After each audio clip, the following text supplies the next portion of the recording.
Hello and welcome to this afternoon's webinar. My name is Len Bingley and I'm the editor of Construction News. Now today's event is the first in this year's calendar for our Inspiring Women in Construction programme.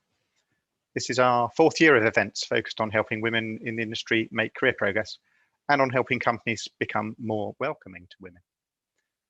I'm delighted that Wilmot Dixon has once again agreed to provide headline sponsorship for our Inspiring Women series throughout 2021. Wilmot Dixon has supported the programme from the start, and it's a testament to how seriously the company takes the issues of diversity and inclusion that it is still with us, and it has sponsored the programme throughout the COVID crisis. Changing hearts and minds really does require long-term commitment, and Wilmot Dixon continues to show that determination, and I'm very grateful. We're also grateful for the support of Juice, returning for a second year, and we hope to see more firms come on board as the year progresses and hopefully as the economy improves this year. If you're watching this live, you'll have noticed we have adopted a new platform this year, Swapcard, which, as the name suggests, is not just a webinar platform. It's a means to connect, to network, and to hopefully to share your thoughts with each other. Now, we know a lot of women in construction tune into these webinars, and we hope that this platform will help to create something of a community or to make it simpler for women in this industry to find, to help and support each other. And of course, these sessions are also for men, they're not just for women. We hope that when men in our industry who want to see the industry improve will engage in today's debate. We'll also be using the same platform throughout the year and probably beyond. So your profile should stay in place, it will stay in place, and you can join later sessions. And any connections you make will stay put, and hopefully that'll be a useful resource for you throughout the year. We've used this platform before for our virtual conferences, and we know it can add a lot of value beyond a simple webinar, and we hope after today's event you'll agree. Also new for this year are a series of inspiring stories where we aim to have a video showcase for the achievements of outstanding women in our sector who will share their thoughts and experiences. The first of these, with the amazingly talented Ronnie Savage, is live already, and I urge you to watch it if you haven't done so already. Just click the Inspiring Stories button on our Swapcard homepage. Okay, let's move on to today's programme.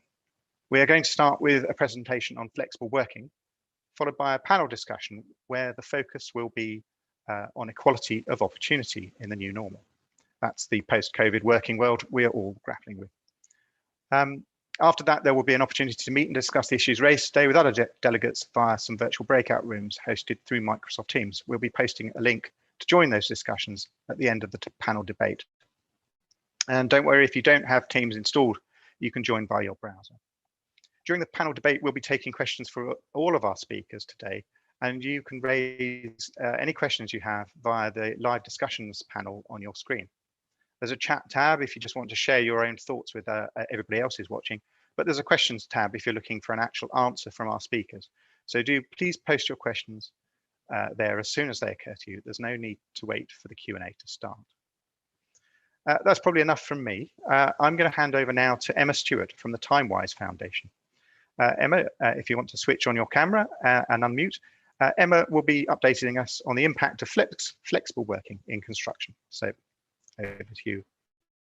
Thanks, Lem. I'm delighted to be here and thank you very much for having me. So I'd like to talk to you today about flexible working, which is obviously in theory doing right now, but particularly how flexible working can help organisations, particularly in construction, to ensure that you can attract and retain a really diverse talent pool, but also make sure that we are able to use how we design work as a way to enable greater equality and inclusion in our workplaces. So I'm going to spend about sort of 15 to 20 minutes sharing some reflections. I wanted to really kind of touch on 3 points. First is, what do we know about the state of flexible working construction pre the last year we've been in? Secondly, what have we learned from this last year of all working differently in terms of how has the pandemic shifted the way we think about work? And what lessons can we take from that, both in terms of opportunities, but also maybe some risks to be careful of, to think about how we can build a more systemic and a more inclusive approach to working going forward. And then finally, what should good look like? What does good look like? What should good look like? I just wanted to share some reflections on a major programme that we have been doing at Timewise with a number of major construction firms, looking in particular at how to improve flexible working on site. But just before I start, by way of introduction, I've been obsessed by flexible working for the last 15 years. So I co-founded Timewise. We're a social business, and our mission is to ensure everybody gets the flexibility they need in work without compromising their careers. We actually started life as women like us, coaching women back to work post children. Quickly realised that we didn't really need to fix the women. What we needed to do was fix the way the jobs market and the labour market operates. So now we do three main things. The first is we do a lot of research and awareness raising to both businesses and policymakers to promote the benefits of a fairer, flexible jobs market. The second, crucially for us, is we focus on the how. We go into businesses every day and we help them to get better at flexible working through a range of consultancy programs and training. And then the last thing that we do is we run our own job site. So for us, it's really important that people who want their next job to be a good and flexible job get access to the jobs that are available. They're open to flexible working from day one. And we represent about 100,000 candidates on our books, both women and increasingly men who just want to work differently and who don't want to have to compromise on career progression to do so. So that's a bit about us. So I guess if I start with what does flexible working look like in construction? And again, we're not construction experts. I should say at Timewise, our client base is very broad. They range from Google through to Tesco through to NHS trusts. But we do and have been working in construction. So some reflections that I will give will be based on the wider market and our experience over the years of working with many of the FTSE 500 to improve their approach. But let's look at construction to begin with. What do we know about flexible working construction? And how does that link to gender? Well, I mean, I don't need to tell you all here today, there is a direct correlation between the gender pay gap and organisations that embrace flexible working. We think of it often as a gender progression gap. Women increasingly want to work flexibly, as do men, need to work flexibly for caring responsibilities.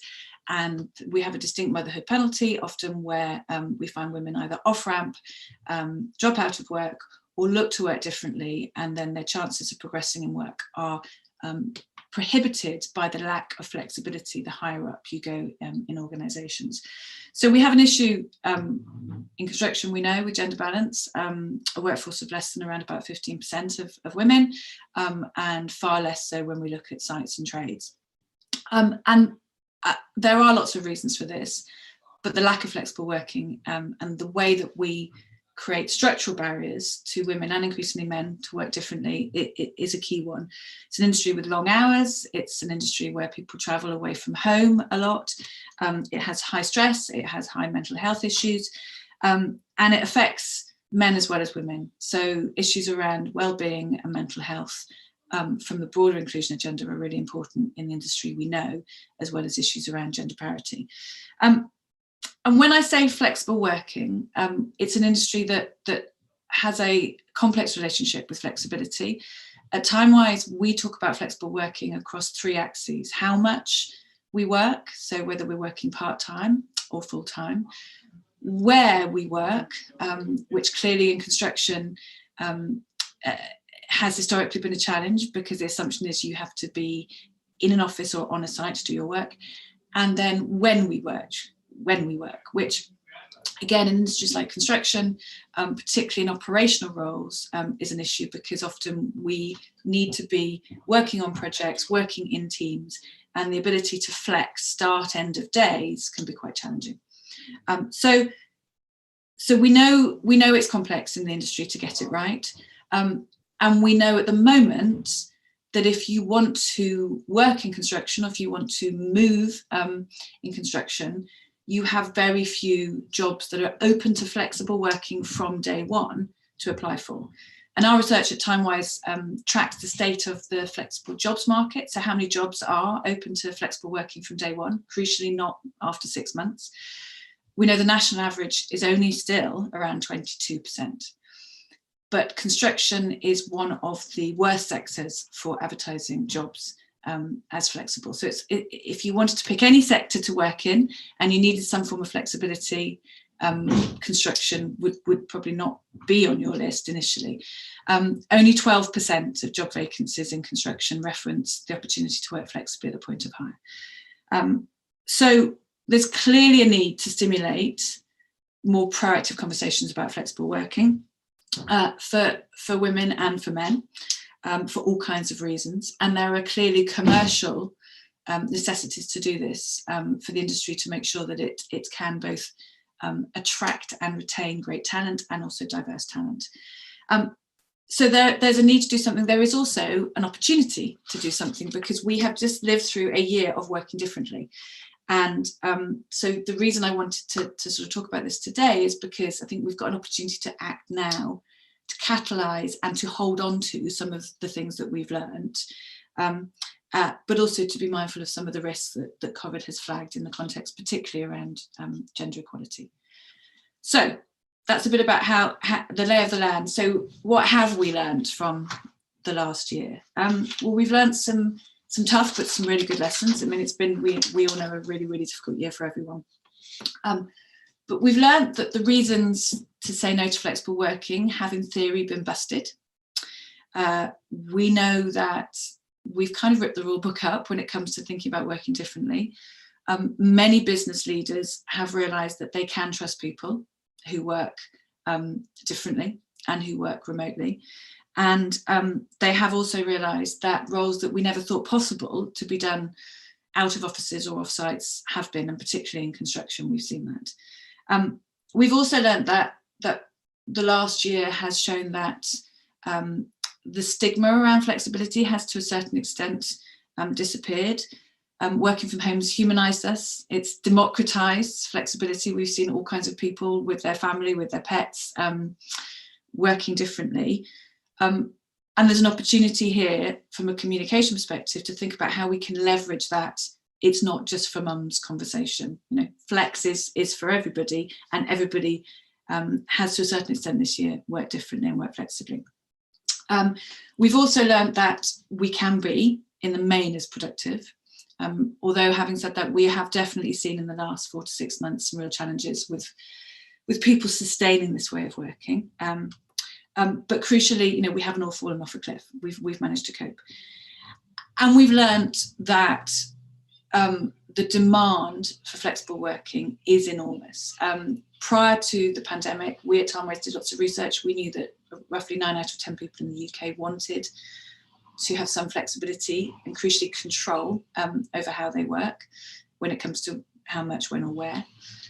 What we've seen over this last year is just how enormous that demand is.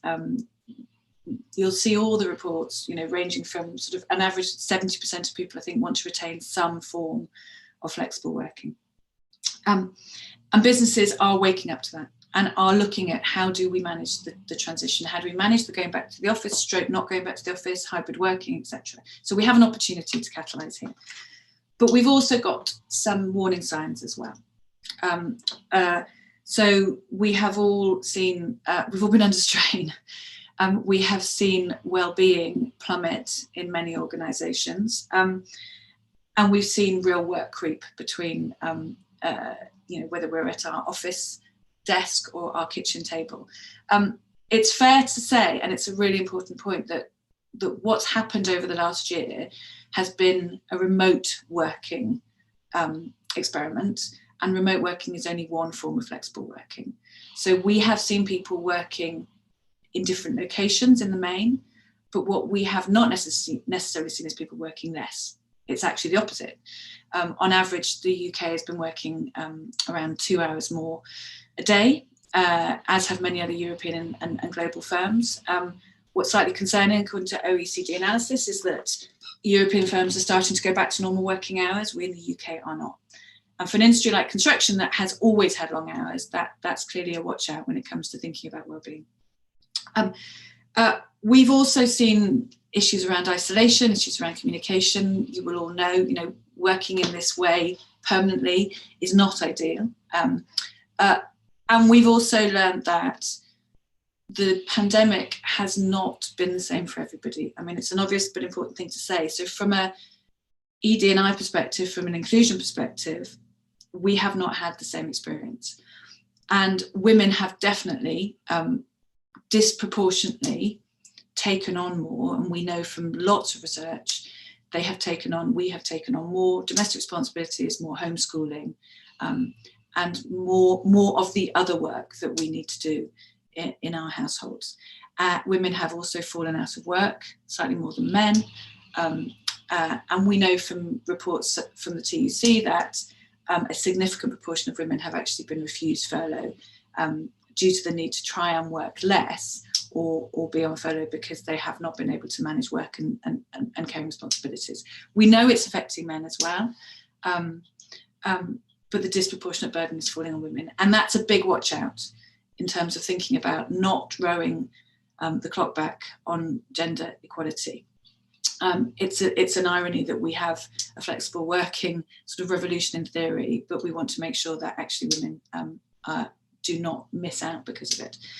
And we've also seen that as well as women suffering, we have seen people working in frontline industries and in lower paid roles also being disproportionately advantaged. And again, in construction, I'm sure it's a big experience for those of you managing site projects. It's really challenging to create consistency around this because for many sites, clearly some people were able to work from home and have done, but many people can't. And so you have a kind of flex have and have not challenge where your knowledge-based workers are able to work remotely and your site-based teams can't.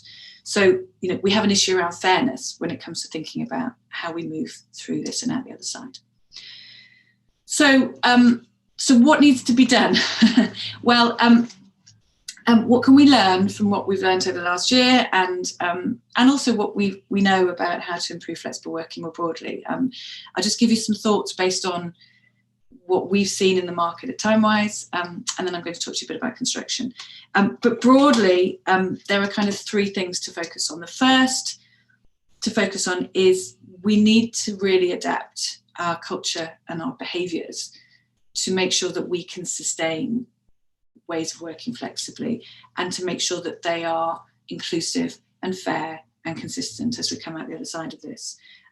For many years, we've had in business generally an assumption that flexible working is wrapped around individuals, and at Timewise we call that the sort of request response model, which is it's the law kind of describes it, the right to request. The assumption is you work full time, and then if you want to work flexibly, it's up to the individual to ask. So many businesses for a long time have been in reactive mode. We actually need to flip that. We need to start thinking much more proactively within our organisations, whether we're managers, whether we're business leaders, or we want to be encouraging our managers and business leaders to do this. We need to put the onus on the organisation, and smart businesses recognise that and are doing that.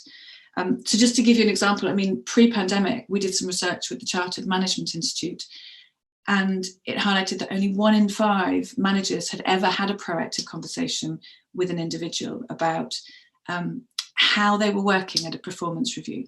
So not just, are you delivering outputs and performance, but is the way that you're working enabling you to do your best work?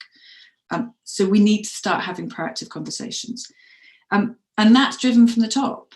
That's driven from a culture and a framework around flexibility, where businesses who are smart are now recognising that it's no longer enough just to have a flexible working policy, but to have a really clear vision for how you want your people to work and to articulate that, whether it's in guidance, whether it's on your careers pages, but just to be really proactive in saying, this is how we do flexible working, and this is what the options are for our people, and this is something we believe in, and this is something we embrace. If your business leaders are not there yet, and many aren't, then, and there is a risk about not going back to the way things were, then we would urge you to look at the data, look at the surveys, flag to them wherever you can the demand for people to work differently. And whilst, yes, we know we're in a very difficult labour market, all of the wider research is suggesting that people will walk if they can't retain some form of flexibility as we come out of this. The other thing in terms of cultural behaviours is that good organisations empower teams to work this out. So this isn't all on HR, this isn't all on business leaders, but actually if you can be proactive and encourage those open and honest conversations, then you can find that actually teams often have really, really good ways of collectively working out how to make sure that work gets done, because everybody is interdependent with everybody else. Making sure that we communicate, making sure that we encourage our teams to take some shared responsibility about how we work together if we're working differently. So really important, kind of the culture and the behaviour piece, and how we role model and how we do that and how we communicate proactively around this agenda matters. The second thing that matters is making sure that managers are equipped to know how to manage flexible teams. Now, we provide lots of training at Timewise on this, but it's an interesting debate, which is we often, when we see organisations looking to improve their approach to flex, we'll do the kind of big statement and we'll do some of that culture work. But actually, we don't train managers in how to manage flexible working or in flexible job design in this country in the main. And if we're expecting our managers to manage people working very differently, we need to support them to know how to do that. And that means thinking through how to have those conversations and how to explore in different tasks and different roles how much work needs to get done, when it needs to get done, and where. So we want to avoid the sort of conversation of somebody saying, I want to go from 5 days to 3, please. I'd like to work part-time. A manager desperate to not lose them says yes. Where do the 2 days go? Do they get consumed and people end up working more days and being paid for less? Do they get put on another member of the team who doesn't know? We've got to start really understanding how to create these kind of solutions and help managers to understand how to do this. And that means having a framework. It means not just seeing flexible working as a sort of D&I initiative, but it means actually making sure as organisations that we start to think differently about how we support our teams, from performance reviews through to setting objectives and targets and managing by output, through to how we promote our brands, as recognising that we need to be thinking about how we work. And we need to do that at a performance review perspective as well, because if we don't, we often don't adjust the way that when people work part-time, we don't adjust expectations. And then we wonder why part-time workers get overlooked for promotion. And within all of this, there is clearly a real issue right now around thinking about hybrid working. How do we go back to offices? How do we work differently? And it's a whole topic on itself. Again, we do a lot on this at Timewise, but it's going to be a challenge, and we would urge firms to think about principles, not necessarily new rules of 3 days in the office, 2 days at home. You know, the kind of questions we need to be asking ourselves is, you know, are we open to everybody working flexibly, or is it subject to role or task? You know, are we home first or are we office first? You know, what are the kind of principles we want to establish? And then finally, in terms of things that we need to be thinking about, recognising that if we are going to be retaining flexible working for our teams, and if we are as organisations advocating this, we need to think about it inclusively. So what that means is making sure that we have a fair process, even if we can't have the same fair outcome for all. So making decisions, are we going to say that there is flex in every role? It may be different, but there could be some form of flex.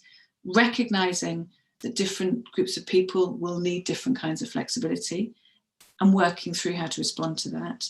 And also, we would urge thinking about what we call a reason-neutral approach, which is, you know, if we have debunked some of those gender stereotypes around flexible working is mainly because, you know, offered to people because they're mums, we need to be moving through that into a reason-neutral approach, which is it's for men and women, but also it's for people for all kinds of reasons, and that's okay. If there's one thing we've learned from this, that it's okay to work differently, and businesses can accommodate and facilitate that.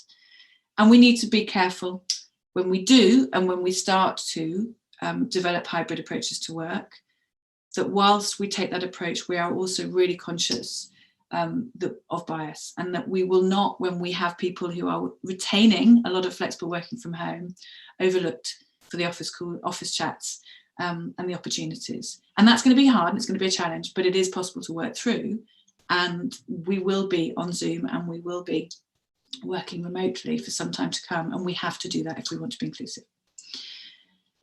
So finally, just I guess to sort of give a sort of an example of what good looks like, or what good could look like, and to talk specifically about some of the things we've learned in construction just for the last few minutes. So it's fair to say that change is happening everywhere and has done over this last year, and all the firms that we are dealing with have not got a kind of clear solution necessarily, or one size fits all, and nor should they. But for the last 18 months, at Timewise, we've been working with 4 major firms on within construction, BAM Nuttall, BAM Construct, Wilmot Dixon, and Skanska, to try and test how to improve flexible working actually for teams on sites. It's been a deep dive. We did a big diagnostic to work out what the issues were. We've designed pilots, we've trained managers, and we've coached and supported teams on sites to work differently. And just to give you some sort of headlines in terms of what we've learned is it, and obviously this has been catalysed by COVID, but we've learned it is possible to create flex in many roles, to give people control and input into how they work. Our teams did everything from staggered start and finish times, to compressed hours when they were travelling away from home, to looking at team-based rostering in sort of pods and clusters so that they could have some kind of input, to output-based working, kind of old-fashioned sort of job and knock schemes, but coming back with small teams.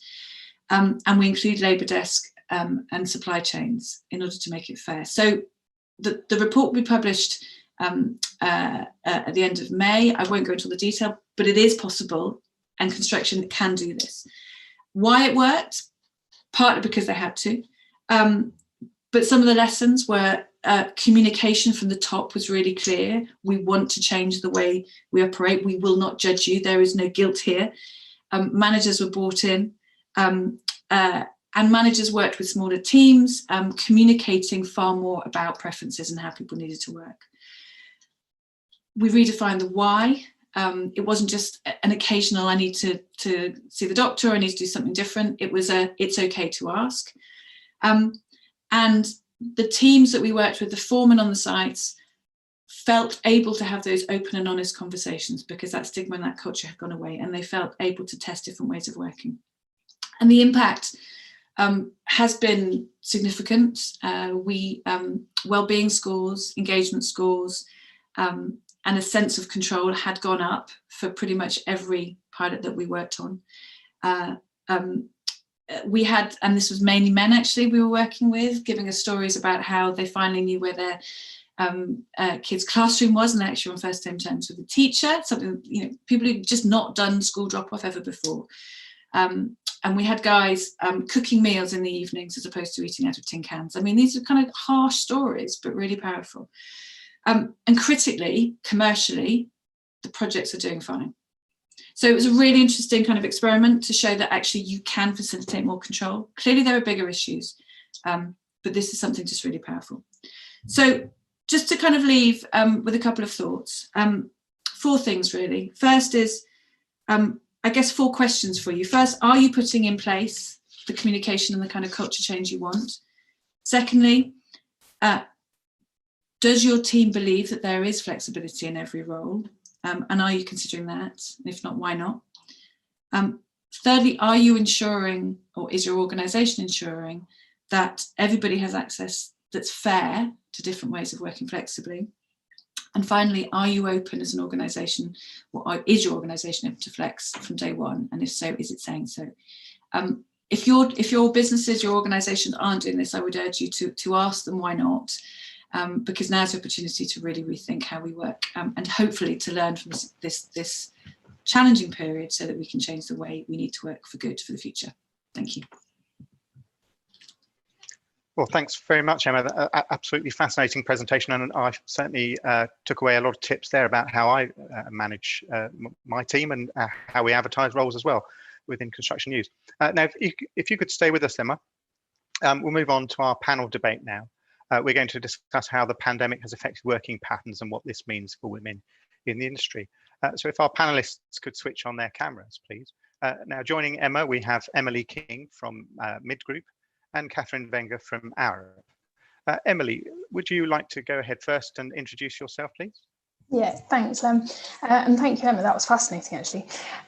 So my name's Emily King. I'm the Client Solutions Director at Midgroup. We are a relatively new construction firm that focuses on innovative ways of building. We don't think the construction industry has the answer yet, and we're trying to get closer to that. Background as an engineer. Thanks, Emily. And Catherine, if you'd like to say a few words about yourself. Yep. Afternoon, everybody. I'm Catherine Vengers. I'm a director at Arup. For those of you who don't know Arup, we're a firm of designers, consultants, planners, you name it. We get involved with all aspects of the built environment. So we're at the design side, but we're part of the construction ecosystem. And my role is to look after the infrastructure team in the west of the UK. And I have a particular interest in inclusion and all aspects of that and how that can bring about a wonderfully diverse, creative team that enjoys the work it does. Thanks, Catherine. Well, let's plough straight on to the first question. In her presentation, Emma talked about how firms have come to trust people working remotely. We're in a situation where we've all had to adapt to new ways of working. Emily, from your perspective, do you perceive a risk that some roles will now be out of sight and out of mind, perhaps? How can we make sure that those who are working in home-based roles today remain visible, given that in construction, not everybody is working from home? What do you think, Emily? Yeah, thanks, Lem. I think that's really interesting. And I think the first thing to say is because we all changed our habits or changed the way we work so reactively, I think it's okay, and especially listening to Emma's talk, it's okay to say that we haven't got the right answer yet. But what's not okay is to say, right, quick, let's give up and go back to how it was. So I think what we're actually trying to do right now in Midgroup is consolidate some of the things that we've tested, some of the things that we've seen come about naturally, and try and solidify them a little bit more. So things that we've tried and that I think have been really successful, but I didn't see it having the positive effect it did actually, but we have something called a girls' night in. And I think what surprised me quite a lot is that I've never considered the fact that in construction, there is quite a habit of after work, you go to the pub. Now, people who are caring, people who have caring responsibilities, people who are less confident, people who maybe don't like focusing their social lives around work or around alcohol, maybe don't tend to go to that. Now, without generalizing too much, that might mean that more men go to those events than women. Now, that's often the scenario in which somebody who is new to a business will meet the CEO out of context. You know, you really mix who is there. You might have a grad sat next to a director. You might have a planner sat next to a site laborer, and it really expands your understanding of the business. Now, through this girls' night in, we saw every woman in our company, you know, we're relatively new, so there's not a huge number, but coming together every couple of months, doing a quiz, having a chat. Now what I've seen after that is that people from across that group have approached me, and me vice versa, actually, if I want an opinion on what we're doing right and what we're doing wrong. I feel much more comfortable picking up the phone to them.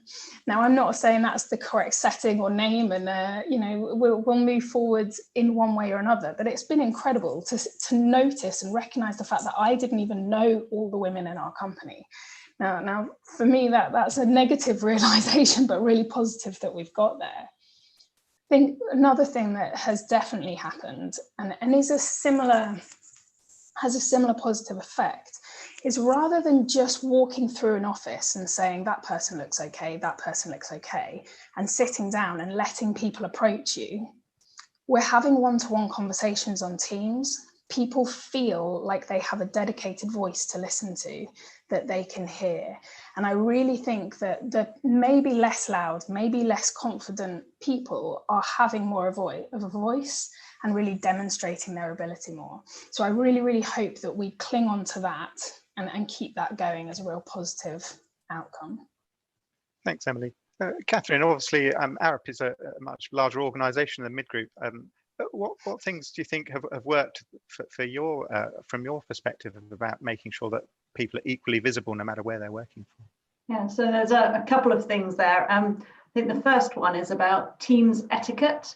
I've distinctly noticed a complete change in the equality of everybody around the table.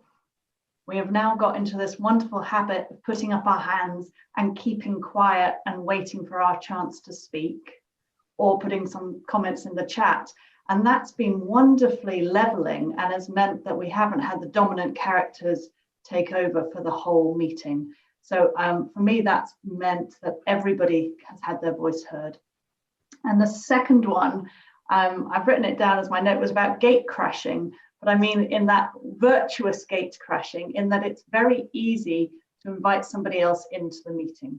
So we've had people chipping in from all around the world now. Oh, so-and-so knows about this. I'll just invite them in for 20 minutes. Whereas you wouldn't have bothered doing that before. And then you can also say to a junior member of staff, would you like to join for 20 minutes and just see what this meeting might be about? So again, that leveling up and bringing more people in as and when to spread the opportunities around. Thanks, Catherine. And Nemo, on this topic of visibility, obviously you have some deep insight to the implications of flexible working. But what would you say to the individuals involved about how they can make sure that they remain visible if they fear that they may be overlooked because they're not present on site or not present in the office? I mean, I think the first thing I'd say more broadly is I think we need to encourage more men to continue to work remotely as well as women, not to just make the assumption that it will be more women who will want to retain that. In terms of visibility, I think it's it's about making sure that in the way that we've always done before, you show the work that you've done. And there's lots of ways that we can make sure that we can ensure that our managers know how well we're performing, and making sure that we are accessible and we are able to present the outputs that we've delivered. And I think that's just about being creative and being directive with your manager in terms of how to do that. I think there are some very sort of simple things as well that we need to make sure we can do as teams, and that's if we are having all of our meetings on Zoom or Teams or whatever it is, we need to allow some networking time. So as Emily said, there's sort of out of work time, but we also, do meetings for 40 minutes and allow 10 minutes at the beginning to talk and 10 minutes at the end, because actually the risk is we don't network and then we miss those informal conversations. And that's, somebody said to me the other day, that's when the business actually really gets done in the meeting. It's the first 5 minutes and the last 5 minutes when you've got the couple of most important people in the room saying, what are we going to do about this? Being able to include more people in those conversations is really important. Thanks, Emma. Let's move on to the next question. Obviously, many women are not very keen on the idea that when I talk about family responsibilities or childcare responsibilities, that it's solely a female issue. But for many women, it is a worry, and also for many men. Do you think the changes we've seen in the last year have been helpful in making more companies acknowledge that their employees have family responsibilities? Catherine, perhaps you can start. There's homeschooling issues to tackle. How do you think the industry has reacted? Construction's famous for its early starts, not exactly helpful if you've got the school run to do and things like that. What do you think has happened over the past year? Is it going to stick? I tell you a little story from breakfast this morning. I was sorting breakfast out for 2 children and myself, and my mobile rang. I answered the mobile. It was a contractor I work a lot with. He said, oh, quickly, I've sent you something. Please have a look before the meeting. I said, that's great. I'm just making breakfast for the kids. He said, oh, fine. We'll catch up later. And I don't think I would have been as honest with him a year ago. I think I would have actually let the porridge burn and gone, oh, yes, I'll have a look at that letter. And I didn't. I just said to him, and it was fine. And I think what I really hope about is that openness and honesty will be able to carry on. And just as Emma was talking about different people doing the school drop-offs, I'm seeing all sorts of creative ways that families are making it work at the moment. And it is, it's inspiring to see, and I really hope it remains, but it's also, we're all learning that there's whole people and they have in lots of different complexities to their lives. And I hope that that means we are more accommodating and understanding in our general interactions with them going forward. So yes, this bringing your whole self to work, I really hope that that remains a strong part of it. Yes, let's hope so, Catherine. Emma, from your perspective, have you seen that change about more firms acknowledging that men and women need to actually have caring responsibilities, need kids to worry about, etc.? What's your perspective? Yeah, I mean, I agree with Catherine. I think it's much more visible and it's more acceptable. But I think we've got to be really careful, because when kids go back to school, culturally, will we just go back to assuming that everybody is automatically available and move on?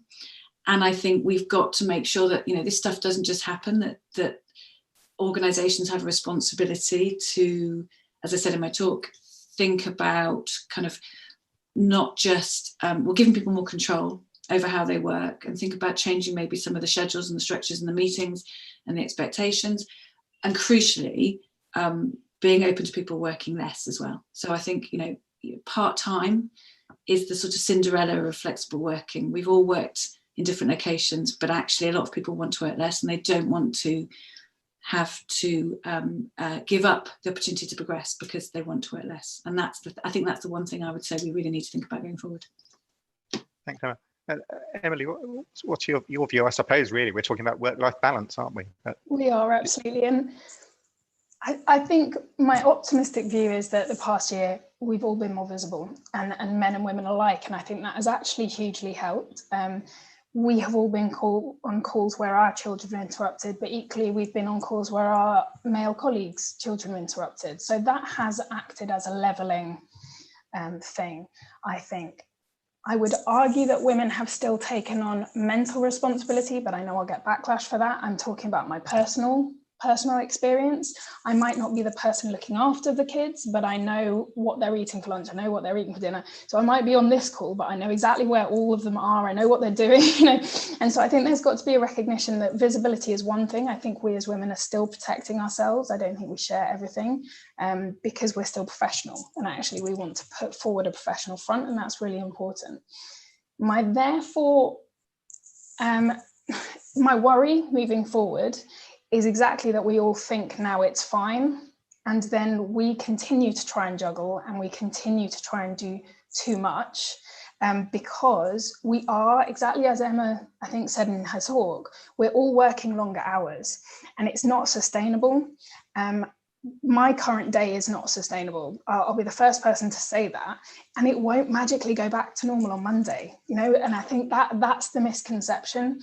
And I think we as managers need training. I think we need to talk very openly to our staff. We need to ask them what hours they are actually working. We need to ask them what they want to go back to. There's got to be more communication and collaboration, and not just this imagination that it's all going to be perfect from Monday. So no, indeed. I mean, work-life balance has been something that's been around for donkey's years. Construction News is 150 years old this year, and I was looking back at some of the issues that were tackled in really 150 years ago in our publication, and work-life balance was one of the first editorials. It's amazing that we're still talking about it 150 years later. Emma, I want to move on to a new topic. Obviously, in the past year, a lot of companies have had financial strain. There's been these unusual patterns of working. A lot of sort of promotion and career development paths may have been put on hold and things like that. Training schemes mothballed. What's your advice to companies to make sure that they think more broadly as they hopefully bring these things back on stream, to make sure that women are not overlooked for sort of bottled up opportunities for promotion? Be open to flexible working is my short answer. No, I mean, as I said, there's a huge amount of evidence that shows that the lack of progression, particularly for women, is often structural. It's not that they don't have the skills or the ambition. It's that if you need to work differently or flexibly, you are less likely to be able to progress, because there are less good quality senior roles that are open to part-time flexible working than entry level. and women often overlooked if they're working part-time. So I think opening up more senior roles to part-time and flexible hours is really important. And I think we need to watch this space and see what the gender reporting duty tells us. There's been a bit of a risk that it wasn't going to happen this year. We've got to keep a track on this stuff, and we would urge organisations to keep looking at the gender pay gaps and keep talking about them and keep thinking about flex as a structural way to overcome that. Thanks, Emma. Emily, from Midgroup's a relatively small company, so I'm not sure how structured its sort of promotion and career advancement processes are. But what's your thoughts and hopes about that side of things to make sure that women get the opportunities that they deserve? I mean, just last week, the week before, we as a board have really been talking about how we revise that professional development review process, because I think historically for us, we're only 5 or 6 years old. It's still finding its feet, it's evolving. And I think we have maybe fallen into this thing of he who shouts loudest gets promoted, he who is more visible, the person, not he, that was an accident, but that person that is more visible, that makes more noise, that all of these things get promoted. And one thing we've absolutely been talking about in the past few weeks is how we can make that PDR, professional development review process, more focused on progression. Here is where you are today. Where do you want to be in 5 years, 10 years? It might not be at Midgroup. There's this thing that we don't need to keep people. If we develop people so that they are, everyone wants to steal them, that means we've done a good job. And I think the other thing that has happened as a positive this year that we need to tie into that professional development is evidence-based. So it is less about the volume of your voice and more about the work that you do, because we are seeing each other in person less. So, I am judging people more on the emails they sent me, the work that they do, rather than whether they can grab me around the water cooler or whatever that might be. So I think for us, it's going to be a really, really interesting time to see if we can get that evidence-based, training-based career progression to really reflect what, who should move forward. Thanks, Emily. And Catherine, obviously, I'm sure Arup has highly structured processes. What's your take on making sure that women have the right opportunities for promotion and career advancement? So we've tried something new this year. We have an annual promotions window. We tried 2 new things this year. One of them was that we advertised some of those roles. And we normally don't advertise and ask people to self-nominate. We normally have a role and then people are put forward for that role. So this was a real culture change for us. And we advertised 3 roles and we had 25 applicants. So that was opened our eyes to the appetite. There were people who wanted to put themselves forward. And we learned a lot from that process about who they were and where they were coming from within the company. So as Emily has talked about, there were some surprises there. And then when you delved a bit further, why were they applying for this role? It didn't seem like a role we'd expect, but we hadn't expected them for that role. They might have been really enthused by that role. So that's something we're going to reflect on a lot more, is how can you open up the applications so that people can self-nominate. But with that comes also the slightly disappointing fact that it wasn't a very diverse group who nominated themselves. So how do we encourage or enable or give that nudge or that hint or that, yes, go for it, you can go for it? Because speaking with some others who didn't apply afterwards, they're like, well, I didn't meet all the criteria. So how we position those adverts is going to be really, really important, and how we make them open to the most diverse group of people to apply. And then the second one is moving away from the strict annual process and being more flexible. So if somebody is out on parental or maternity leave, so male or female, if they happen to be absent from the office, that there's another time in the year that they can have the interview, that they can be put forward for promotion. It's because if they happen not to be around in March, that shouldn't exclude them from being promoted this year. Thanks, Catherine. Some good observations there. We have some questions in from our audience. I think it's time to turn to them. I'm going to send this first one to you, Emma. There's a couple of people who have asked related questions. Jill, Marlowe, and Claire. I apologise. I'm going to mangle your surname. Diashegi have both asked about the informal contacts that we have with our colleagues, and perhaps how they may have suffered in the past year. Jill is talking about how her caring responsibilities may have hampered her ability to join in sort of extracurricular activities, things like golf or even just going to the pub. Whereas Claire is talking about the difficulty at the moment of, because we tend to talk to people for a specific purpose, we set up a meeting for a specific purpose, perhaps we don't have those informal discussions, the little chats that you might have had around the water cooler, for a better example, in the workplace. So Emma, for obviously having dealt with the issues of flexible working, what's your recommendations for people worrying about those sorts of the loss of those informal opportunities to make contacts and make career progress through that avenue? It's a real concern, and I think, you know, there's a spectrum of it, from people just feeling incredibly isolated and that affecting their well-being, which we need to think about, through to networking and opportunities for progression.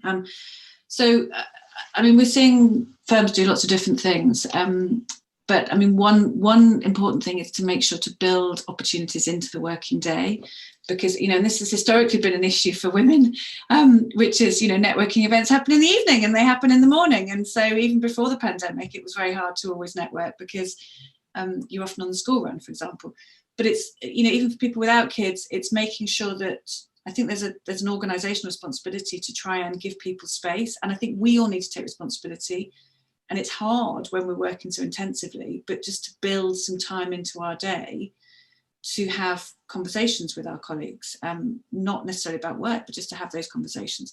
I had a great example the other day of a manager, not in construction, but another industry, who, I mean, this isn't so much networking, but just more contact, was encouraging her team to have walking and talking meetings. So it was a health issue as well. It's just like, get off Zoom, get on the phone, go around the block, have a conversation with somebody, old fashioned, these things, if you remember them.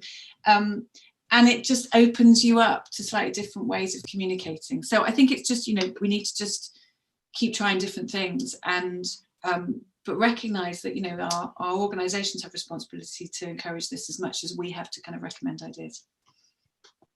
Thanks. Emily, you talked about your women's night in, which is obviously a great example of that sort of informal networking. Have you taken steps to make sure that that's as inclusive as possible, to make sure that women aren't that otherwise might join? I mean, have you varied the times and things like that you've done them? Yeah, absolutely. And and you know, we are about 70. I mean, we're growing rapidly at the moment overall. So, you know, from a women perspective, it's 15 or 20. And so we find times when everyone can make it. And actually the people that organise it are brilliant, and they're very passionate about it, and they have quizzes, and so they know if someone's coming from site, and so they say, oh well, let's do it at this time because someone can join in. It's always after bedtime, you know, so it's really interesting actually, because what we're not saying is do it in the middle of the workday, but it's about making sure it fits within your schedule and actually people can enjoy it. They're not going to go to work afterwards. It's not something they're squeezing in. There is this this want to be there. It's a lot of fun, I have to admit. Thanks. Catherine, I'm going to, if you'd like to add something, go ahead. I was just going to add, we tried something pre-lockdown called lunchtime roulette, which was the idea of that was to get people together who might not normally meet, and we've now shifting that to lunch roulette coffee, because you don't necessarily want to all eat in front of each other, but so it's random who you get to meet, and that's proving quite fun. Catherine, I was going to stay with you for the next question from our audience, from Kerry Smith. How do we make sure that older women, or perhaps returning to the workforce after raising a family, aren't excluded, given the economic and other difficulties that companies face this year? Have you got a view on what can be done to address that question? Oh, good question there. I think that perhaps it's interesting why are viewing themselves as a different group, and that we've tried this year to put together some peer-to-peer groups. So we were originally having all the teams support calls where by discipline, you know, all the bridge engineers got together and all the geotechnical engineers. And what we've done in the last few weeks is gather together people with similar cohorts, so people with younger children or people with caring responsibilities and people living in their own. And we've then started looking at, well, what will this look like in the future post-COVID? So is there a peer-to-peer support group for mid-grade staff, for staff in the, you know, coming towards retirement, and they can support each other? So maybe not a direct answer to the question, but that peer-to-peer support is proving very popular. Emily. Yeah, I think this is a really interesting question, because I've suffered a lot from imposter syndrome through my career, and I think that's quite common in women. And one thing I would really advocate is, at one point I took a step back and had a look at my career, and I have been a full-time mum, I have been a working mum, I have been a school teacher, and I have been a head of science. Now that doesn't make what you would think as a construction CV, but actually each one of those things that I've done has brought a huge skill with it, most definitely. And I think we have to look at CVs and skills completely differently. This idea, I find it really bizarre. You know, the first sentence we all put when we're putting a bid together is 15 years in the construction industry. And I think, why is that a sell? You've got 15 years of a single perspective. Now, you know, these people might be brilliant, but isn't it better if you say, well, I've got a couple of years doing this, and I've got a couple of years doing this, and I am bringing all of this insight with me, so that we can, anyway, you can tell I get a bit passionate about this, but I really think that if we're going to innovate, we have to have a diversity of backgrounds. So I think there is really, really something about building confidence in that.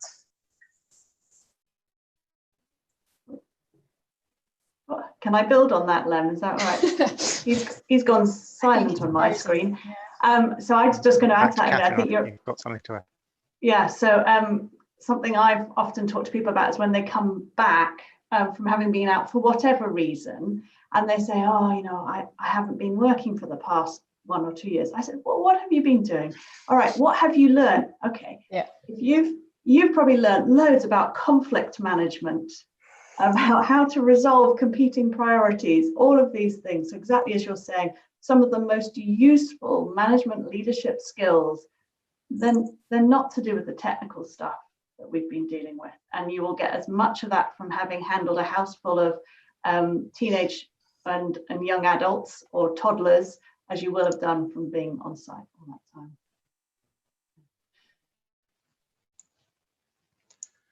I don't know if you can hear me still. I think my internet did freeze, but thanks for sticking.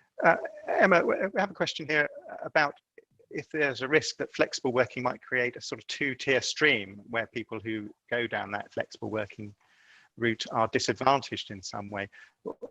What would you say about that kind of worry that people may have? I think it's a legitimate worry. It's the first thing I'd say. I think we are seeing, I mean, we're talking about a kind of K economy, aren't we? We're talking about inequality rising, and it's a real concern. And I think for the industry, you know, we talk about it at times we've sort of got flex have and have nots, and if you can take a laptop and work remotely, in many ways it's good, and if you can't, then there is a challenge. I think we need the organizational side of this is about thinking about this fairly, and it's about making sure, as I said earlier, that I think, you know, we should believe that there is flexibility in every role. It might be different, but there is an opportunity to flex every role. And fundamentally, at the heart of this, it's about giving people some ability to have control over how they do their job, and some kind of input into when they work, where they work, how much they work. And, you know, I think smart organizations get that, because you know, they get that they will keep great people, and engagement goes up and performance goes up. So, but I think we've got to make sure that when we think about how we retain flexibility, we look at it across all kinds of different roles, because otherwise, you know, some are harder than others. I think there's an organisational responsibility here to, as I said, to sort of lean into this and make sure that it's fair for everybody.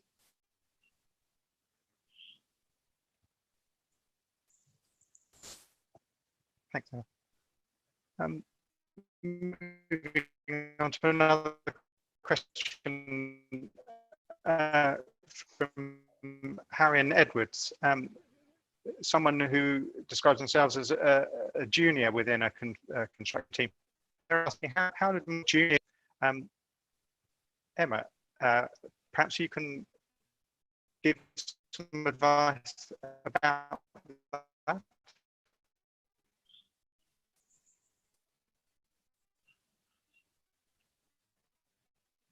A voice from the sky. The question was from somebody asking how a junior within a construction role can get their voice heard and make connections while they work from home.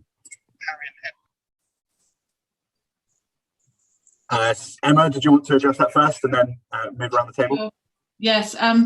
So we're seeing, I mean, I think there's some real issues for junior colleagues because they haven't got the networks, they haven't got the infrastructure, you know, and I think people getting their voices heard when they're relatively new in an organisation. We've seen lots of people being onboarded remotely. Good organisations are creating kind of buddy systems. So if you're new to an organisation, it's about buddying somebody up. If your organisation hasn't offered you that, ask, can you be buddied with someone? It's all the informal things that you need to learn about an organisation that you'll get from a mentor or a buddy than a formal kind of onboarding process. And also just making sure that the way you need to work is kind of is recognised, because we know for lots of younger people that actually this remote working is an absolute nightmare because you're sort of flat sharing with 5 other people and you're on your ironing board and it doesn't work brilliantly. So I think it's about just articulating wherever the opportunity is and asking questions about what the return to work is going to look like and putting what you need forward. And then it's about making sure that you can have somebody to buddy with. You know, there's lots of interesting kind of reverse mentoring as well, but just somebody who you can talk to, particularly if you're new, about how things work, because no one always tells you that formally. You get that at the water cooler, at the coffee machine. You know, people say start at 8. Do you really start at 8, or do you actually start at 7:30? Those are the kind of things that you need to find out, particularly if you're new. Yeah, I think another thing to add is I've had quite an interesting. Oh, sorry. Voice. Sorry, I have switched my camera off because evidently there are internet connection problems. But please go ahead, Emily. Okay, thank you. So I think one of the really interesting things for me that was an unexpected outcome of the past 12 months is our stepdaughter. My stepdaughter's living with us at the moment, and she started work about 3 months ago for a construction company, and she is a graduate, and so it's been really fascinating for me. It's not our construction company, it's another one. Watching her deal with absolutely all of these issues, and one thing that she has started doing is she will ask her line manager for half an hour, and then, because you know, I know how busy everyone is, I say just check their diary. You know, we all have this Teams thing where you can schedule half an hour in, and she puts half an hour in his diary, and she writes a list of bullet point of things that either she wants to ask or that she wants to say, you know, I tried this week, do you think that worked? And I think one advantage she has is that you can take notes. You know, you can write things down, you can get confident, you can kind of write yourself a script almost, so that in that setting you can approach it with confidence. So I think that's really quite powerful, just putting in 20 minutes, half an hour with a line manager, with somebody whose opinion you respect. It might not be your line manager, and just trying to get some feedback, because I think that's what we lose out on a little bit with this remoteness.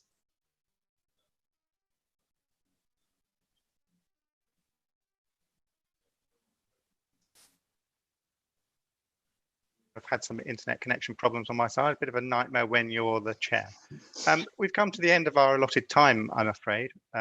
So thank you very much to our panelists, to Emma, Catherine, and Emily. Thanks very much for sharing your thoughts. Thanks for everyone watching today, and thanks again to our headline sponsor, Winmott Dixon, and our supporter, Juice. Our next Inspiring Women event will be on the 9th of June. we'll be looking at inclusive methods of recruitment. However, we now have 30 minutes set aside for some breakout discussions. So please do click on the on-screen link and join those networking sessions. But for now, for me and the panel, it's goodbye. Thanks for bearing with us. Thanks for watching. Goodbye. Bye, everyone. Thanks. Bye.